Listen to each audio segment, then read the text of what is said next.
Good morning, good afternoon, and good evening, and welcome to Energy Speaks Back, powered by B2B Energy.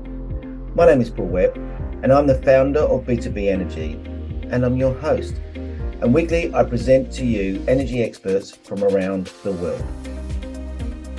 Welcome to episode 113. And our purpose, as always, is to provide a good understanding of energy management knowledge from around the world, which is available today for us to deliver savings that impact on our planet. We would like to thank Esther Energy, who are our certificate partners. My guest today is a French-born energy expert who has worked all over the world and now lives in Thailand. So without any further ado, I give you Thomas Gao. Good morning, and should I say good afternoon, Thomas? How are you today? I'm very well, thank you, Paul. Yeah, good morning to you and good afternoon here in Bangkok. And if people were listening to your accent, they would think you're in France or somewhere in Europe, but you're not, are you? Where are you today? Yeah, actually, yes, I'm French. My accent is there, definitely, but I am living in Bangkok, in Thailand. Yeah. And I set it up here. How long have you been living there? That's now 8 years. 8 years. That's 8 years. When I was younger, I lived here for 3 years. Right. When I was working for a large cement company. And after some work with a big international company, I decided to work by myself and start something that was more in my interest and come back to Asia here in Bangkok 8 years ago. Yeah. Brilliant. Well, and normally what I would say is, I'm jealous at the beautiful weather in the background, but I can see in the background it's actually raining in Bangkok. We're just about to start the rainy season, aren't you? Yeah. The rainy season started last weekend with Songkran, which is the Thai New Year here in Thailand, and it's to celebrate the coming of the rainy season. And we had the first rain last Sunday, and today, this morning, was raining a little bit, and probably this afternoon as well. Yeah. Yeah. I've been to Thailand, obviously, and that celebration is an amazing celebration where there's lots of water fighting in the streets and washing away the last year, basically, isn't it? It's quite an interesting. Exactly. Yeah. It's a celebration of water and purification. And we need water. They need water. People are happy when the water is coming, basically, Yes. because it's very the soils are very dry. We have a lot of agricultural fires here, and the air pollution until this week actually was absolutely terrible. I posted last week on Friday the PM 2.5. I was in Chonburi, like the province nearby Bangkok, and the PM 2.5 was 480 microgram per cubic meter. Wow. That's just insane. That's 100 times the recommendation of the WHO, So when the rain is coming, it's washing this, and people are really, really happy about it, yeah. And we have seen some heat increases recently as well. We've seen temperatures rising above 45 degrees, haven't we? Yeah, we had like 46 degrees. Up to 46 degrees, and so and this is the dry bulb temperature. So with the humidity, you can imagine how much you feel. It's it's one of the worst here. Do you think Thailand does suffer from climate change, the effects of it? Do you see that a lot there? Yes, I mean the country is suffering. I mean, not Thailand, but like everywhere, I would say, because we share the same planet, the same air, exactly. the same meteorology, and yes, it's suffering. They don't really realize it. They don't really talk about it. I have the feeling that they don't act enough, because we all have to do something against it. But yes, there is an impact of climate change. Yeah, the rise of the sea level. I mean, just a parenthesis. I was on holiday 1 month ago, last month in March, and I usually go to Koh Samui a very beautiful island. Yeah. Fantastic island. And I go there for the last 8 years, like every year or every 2 years, you know. And I was shocked. In the place I go, in the hotel I go every time, there is no more beach. The sea level has rise so much that there are some hotels that are just like, there is no more beach. We are just hit by the waves now. And it's not only about, you know, the moon cycle and everything. I've been there in every moon cycle. Yeah. So it's really, no, it's shocking. And here in Bangkok, there are more and more floods. Yeah, we know it's happening. We know it's there. Yeah, we can feel it. Yeah. So, Thomas, we was introduced by a close friend, from Thailand, and we share each other's community regarding LinkedIn. But I've actually met you, haven't I? We've had a meeting in Bangkok last year, and we had a face-to-face. We had a good conversation. You demonstrated to me your technology, which is really exciting. We're going to talk about that shortly. But for the benefit of our audience, could you tell us about your background story and, you know, how you've come into this industry and why you're in Bangkok? All right, yeah. So, make a long story short, when I was very young, my grandfather was a gardener, and I loved to be in the gardener, and I was harvesting honey from the beehives that he had, you know, this kind of thing, that in close relationship with nature. And I became an engineer and start to work with one of the biggest cement company in the world, and been working in the UK, in Bristol City, then in South Korea and in Thailand for a few years, back to Europe. So for 10 years, I've been in the industry, and I was happy to see that these big players were taking care really of sustainability, not only in their corporate CSR yearly report, but on the ground in the factories. But in the end, the more I grew in this organization, the more I had to do politics and less concrete things.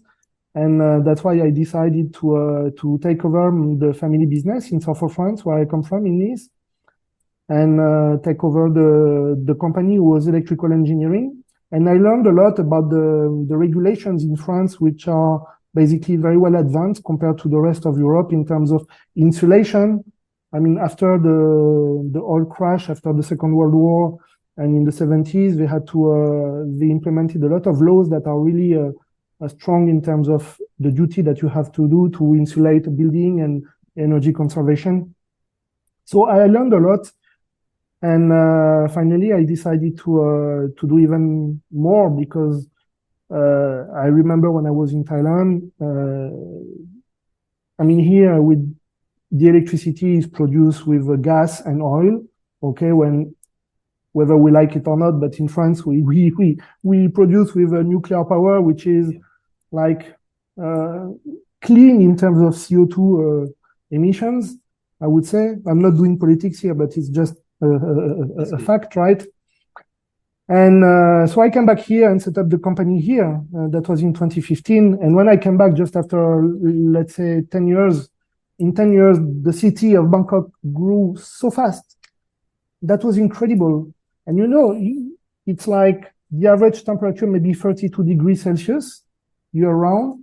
And when you're walking in the streets and you pass by a shopping mall, you are frozen, because the aircon inside the shopping mall are crazily powerful, and they consume so much energy. And when you imagine that for 1 kilowatt hour is almost half a kilogram of CO2 here, it's just insane. And I decided really to focus on energy efficiency, and I mean, not only replacing LEDs, but I was looking for really innovative solution to really help to do something, because what we do here has a bigger impact than what we can do in terms of energy efficiency in Europe or in the UK, or you know what I mean? Because that's a fact here. The growth, the economic growth is very fast. The population is growing fast as well, and the power consumption is growing faster than in Europe now. And it's still not so clean, even though some efforts are done. But we can have a bigger impact being here, I would say, for energy efficiency, more than in Europe. Yeah. I must admit, So when I walk through the Bangkok streets, there's thousands of hotels, and I see all these hotels, and there's loads of opportunity there to make this difference. And I've seen the growth in the country as well, and the amount of buildings, shopping malls. Every corner there's a large shopping mall of activity and energy being utilized. And you mentioned about the temperature. Sometimes when I used to visit Thailand in the early days, I used to start feeling unwell because I was too cold. I'd go from 32 degrees to sort of very low 16 degrees sometimes I've measured. And it does upset, being a Westerner, it used to upset me quite a lot. I couldn't get used to it. I'm slowly getting used to it now, but I can see massive opportunities to make a difference there. It's you are completely right, and there's a lot we can do, definitely, and it's also the challenge is cultural. I mean, I guess you've been in the cinema in Thailand, but this is really relevant of the situation. You are freezing cold in a cinema, so outside it's let's say 35 degrees Celsius. You feel like 45. And you get into the mall, it gets down to 22, it's already super cold, and you get into the cinema room and it's like 18. Yeah. So instead of increasing the temperature of the air conditioning, they give you cover to cover up because it's so cold. That's true.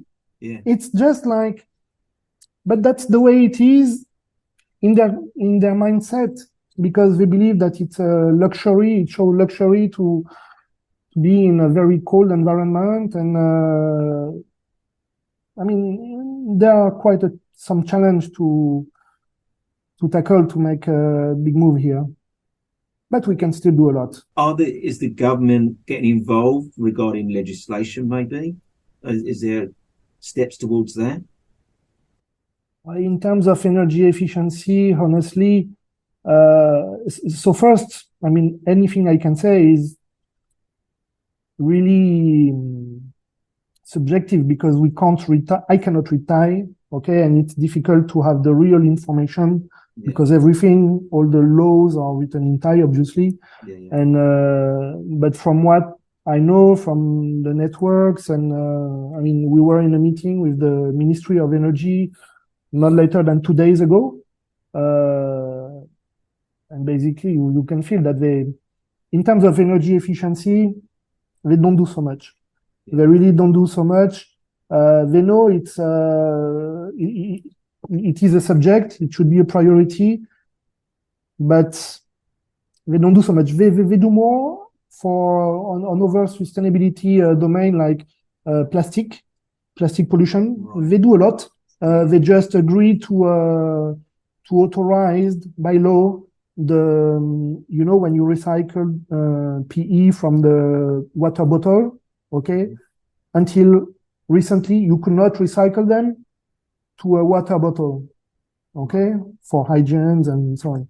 But now they authorized it with some process, which is a good step because you can recycle more polyethylene and reuse bottle to bottle. It's so they are doing things. When they start to ban plastic bags, it was done like within on 1 month. Yeah. From one day to another, you couldn't find any more plastic bags. So they can take actions and they move, like what they do, for example, to protect the biodiversity in some very famous beaches in Krabi.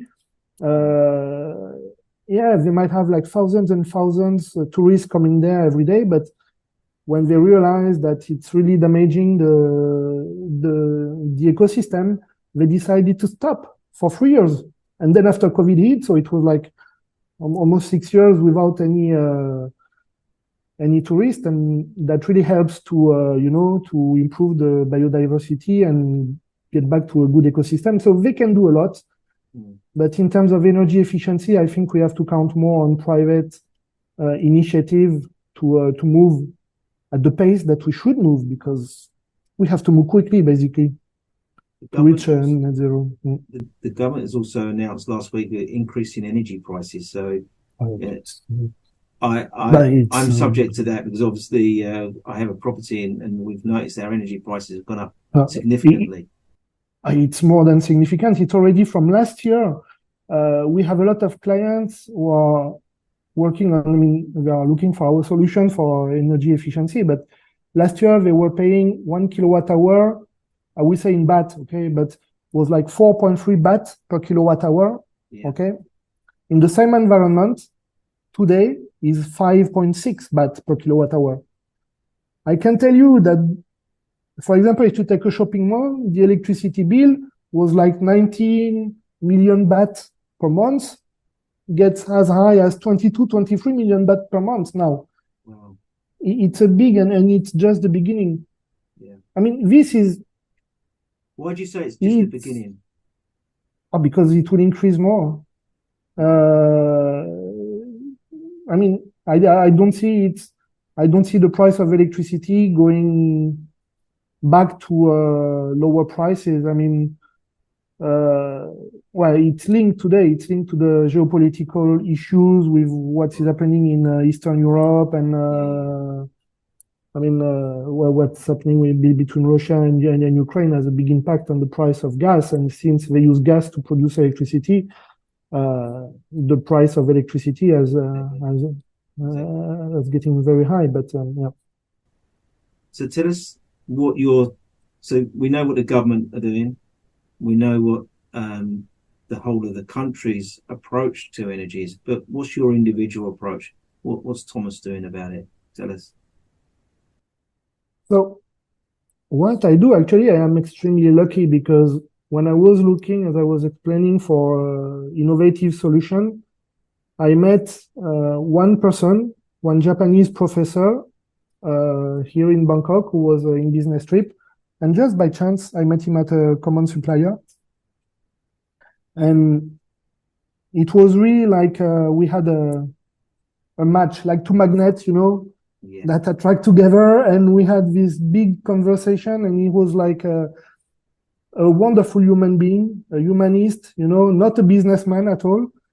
And that guy, Sakai-san, Ryuji Sakai-san, a professor in the university in Tokyo, actually patented a system after 10 years of development, which is a passive technology. So no need for any electronic and everything that is going with electronic, you know, all the process and so on. It's what he invented. His technology is actually a ceramic that is composed of some minerals, okay, that we can find only in Japan, and that have some specific properties, natural properties that are completely safe because these minerals are used in the cosmetic industry in Japan. And he developed a technology that we can use with air conditioning. And thanks to these minerals, we are purifying the air and actually making the air easier to cool or to heat. So there is a very specific process with interaction between these minerals that are inside a kind of filter that we add onto the air conditioning and the water, the moisture in the air. And it's very simple to install. It's very long lasting because it's when we warranty it for 20 years. But basically, the mineral lifetime is already like thousands or millions of years. And they still have this specific property, you know, it's natural property. And so in terms of sustainability, it's a wonderful product. In terms of business, it's a little bit different because today, who would warranty a product for 20 years? I don't know a lot. Whether you have to upgrade the software, whether you have to, you know, the electronic, we have to change. How often do we change our smartphone? Very often, right? Because it's a business process. This is not a business. Yeah. This is not a business process. It's just like someone who discovered something and really put it there in the world to really solve the problem of climate change, because the effect is really impressive. As an engineer, I asked him when I met him, say, well, I need to test, I need to try. And I test, I try. And yeah, we saved like 25% energy on air conditioning, in cooling or heating, works the same. It's really impressive. and long lasting. And so since that time, that was 7 years ago now, I focus only on that, because this is, to come back to your question, what can I do? I think that's the best I can do. Yeah. I mean, air conditioning, cooling represent the International Energy Agency just published last week, okay, the report about CO2 for 2022. I don't know if you read it, but it's very interesting. They confirm that the biggest part of CO2 emission for human activity, okay, is not about transportation, including cars, including trucks, including plane, whatever, you know. It's not transportation. It's not industry. It is electricity and power generation, more than both transportation and industry. It's in the IEA report. Right. And the biggest part of it, the growth between 2020 and 2050, the growth of the energy consumption will be by 40% due to cooling. Yeah. Can you imagine that? So the biggest problem we have, if we say that, yeah, we have to curb climate change and it's because of greenhouse gas effect, okay, we have the methane. So this is one part of the problem, but the biggest part is still CO2, right? And the biggest priority should be air conditioning, because this is the biggest part. Yeah. So yeah, that's why I focus on that. It's going to be a snowball effect, isn't it? Because yeah, the hotter the world becomes, the colder we need to be. Exactly. And so we're just going to create more problems. Yeah. So yeah, that's what I do. That's why I say I am super lucky I met this Professor Ryuji Sakai, because it really opened my eyes into this worldwide problem. Because I came here with, you know, my experience abroad in the UK, in Asia, in Korea, and in France. And when you come back here, you have a different view on the global problem, you know. In Europe, people are really blaming a lot the aeronautic industry and people who use planes so much. But what people don't know is that if you take a return ticket with Air France between Paris and Bangkok, okay, the carbon emission, your footprint, okay, is smaller than the normal utilization of the air conditioning in 1 month for one small apartment with free air conditioning in Bangkok. And when you look, I mean, there are 70 million people in Thailand, plus how many hotels and so on. I mean, yes, I'm not saying, okay, no problem with carbon footprint from the planes. Yeah, that's not what I'm saying. But once again, if we need to fix priorities, we have to look globally without any political eye or, you know, like science talk and number talks. And when you look at it, that's where we should act most. You mentioned before when you first met the Japanese professor that you trialed it yourself and you demonstrated 25% saving. Now, since you've done that, have you got more case studies that you can demonstrate to us today?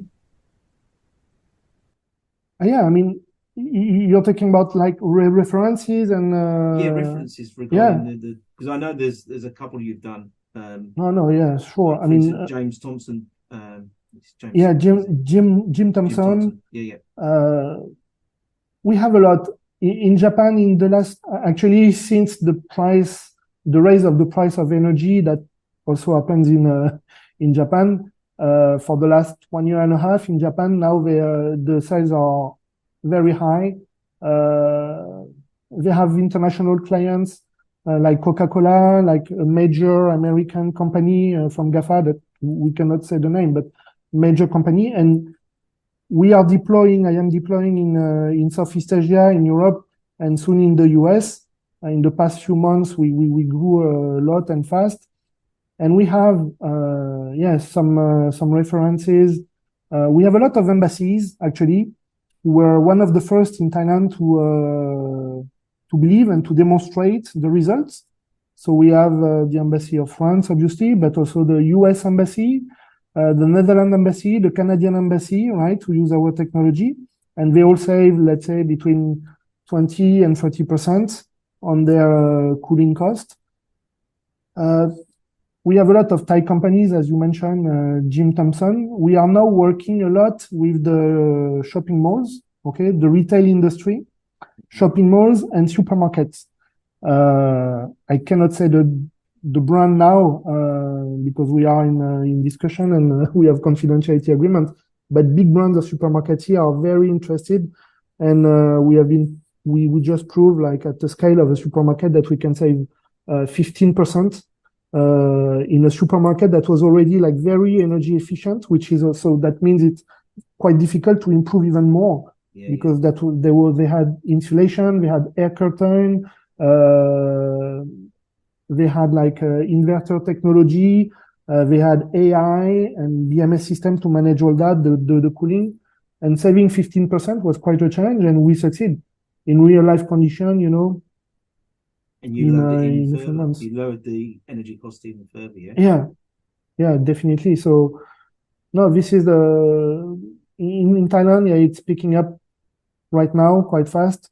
We also have like big names in Singapore, like Capital Land, okay, which is a big investment company in Singapore. We have a lot of buildings in the region. We have in India as well, some major player in India that are deploying our technology. So yeah, no, it's. What is the payback? So how much does someone have to invest to achieve that? So depending on your environment, on your activity, on how, let's say, for example, if we take a university, okay, the university, the air conditioning is stopped during the weekend because the students are not there, and during the holiday, okay, so the utilization of the air conditioning is smaller, but you have to equip all the air conditioning with the technology. So in this situation, the payback would be like around 3.5 years, right?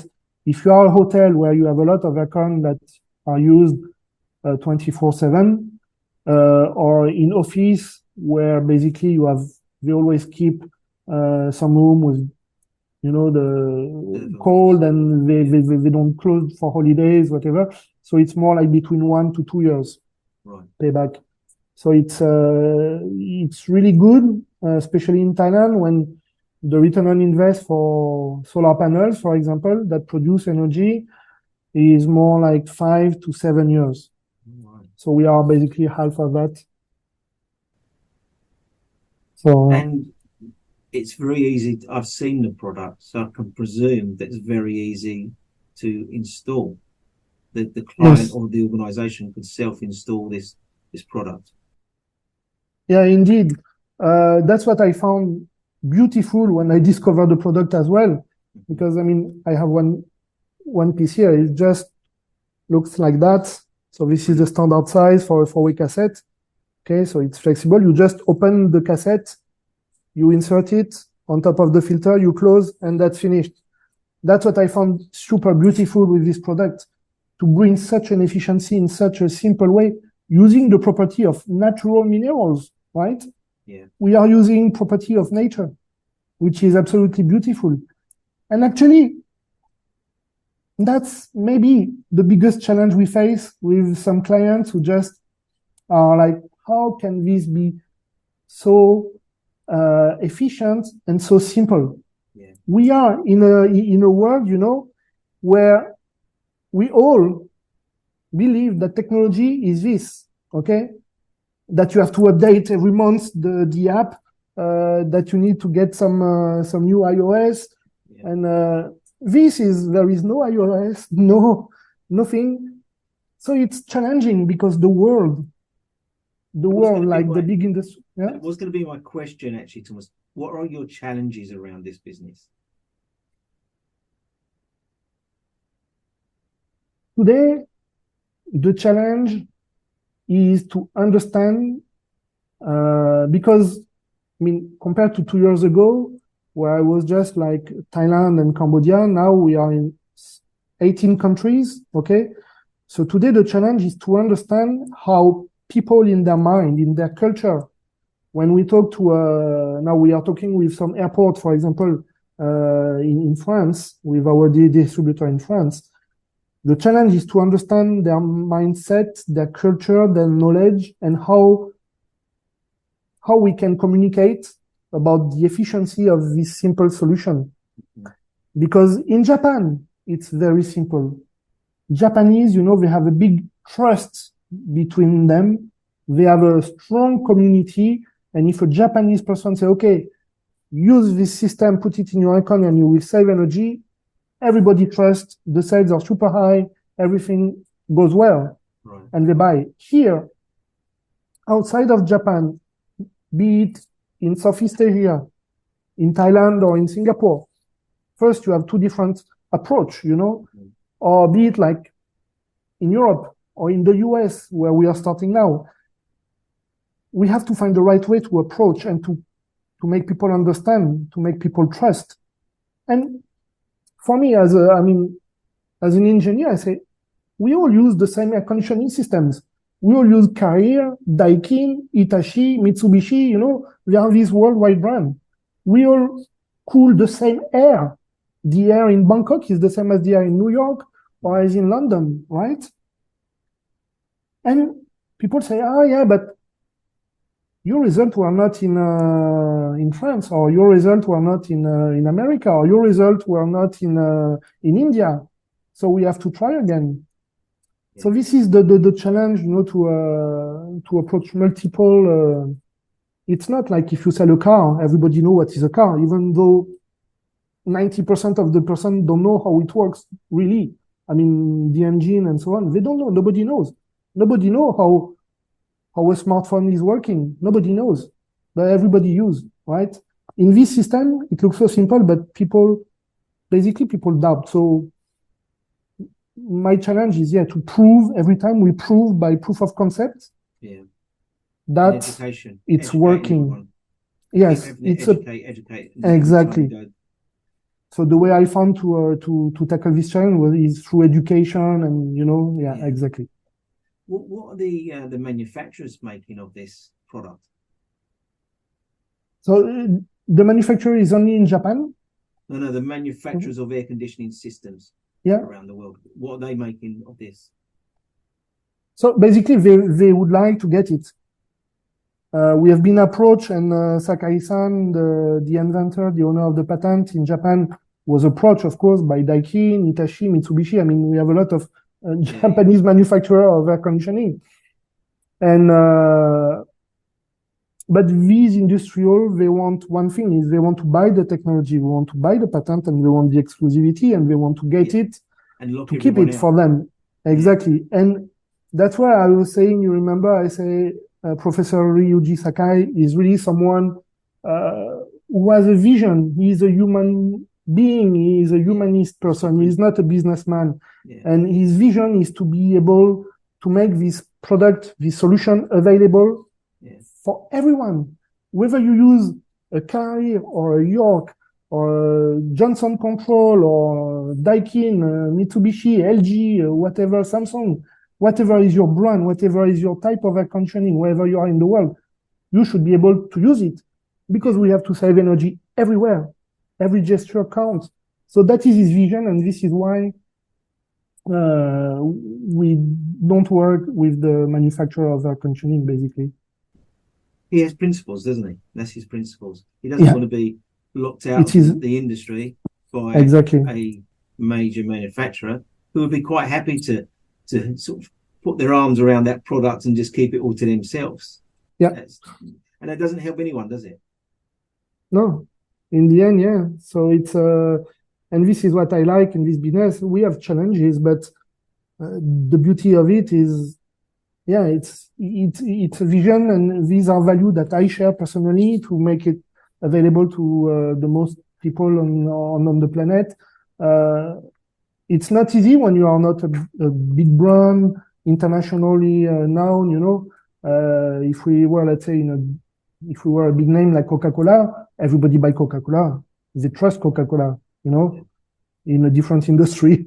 But Continuum, is a name that nobody knows. So it's step by step. We prove and word to mouth. Now it's we are growing, and yeah. So, Thomas, thank you very much for sort of coming on today. You mentioned before this is your first podcast. I think you're a natural. Yes, that's true. Your presentation. So sorry for my accent again. No, it's superb. So, for the benefit of our audience, really, I'm keen to know: is there anything that you can give back? You've already given back with a great product and technology, but is there anything you can give back to the listeners today regarding what you're doing in the industry? No, as I was mentioning, there is a big the way I challenge the way I tackle I face the challenge of knowledge is by education and training, and I realized that there's a lot we can do to save energy, and every small gesture counts.